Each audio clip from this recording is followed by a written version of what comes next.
আমি কিন্তু এখানে একটা বেশ সুন্দর একটা প্লেট সাজিয়ে নিয়েছি। কারণটাকে আমি বলছি, যেহেতু সব কিছু একবারে করে আলাদা করে খাওয়া যাবে, তাই দাদাকে বলে দাও তুমি আমাকে একটা ছোট্ট একটা প্লেট সাজিয়ে দাও, আমি খাবো। কারণটা হচ্ছে কি, আমাকেও খেয়ে একটু বলতে হবে যে আমাকে জিনিসটা কেমন লাগলো, কেন যারা ভিডিও দেখবে তারা তো এখানে আসবে নিশ্চয়ই ভিডিও দেখে, তাদেরকে বলবো যে আমি কেমন লেগেছে আমি সেটা খাবো, খেয়ে বলবো। এখানে দেখো আমি চিকেন নিয়ে নিয়েছি, ডিম নিয়ে নিয়েছি, আলু নিয়ে নিয়েছি। চিকেন এটা কী আছে দাদা? চিলি চিকেন আছে, এখানে ফ্রায়েড রাইস আছে, এখানে পোলাও আছে। আমি না পোলাওটা সিঙ্গেল একটু বাইট দিয়ে দেবো, কেমন লাগে দেখি।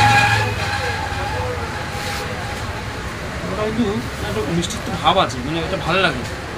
গোবিন্দভোগ চালের তো এই জন্য বেশ গন্ধ বেরাচ্ছে, এটা ভালো স্মেল বেরাচ্ছে। হ্যাঁ, চালটা কিন্তু সত্যি গোবিন্দভোগ চালেরই আছে।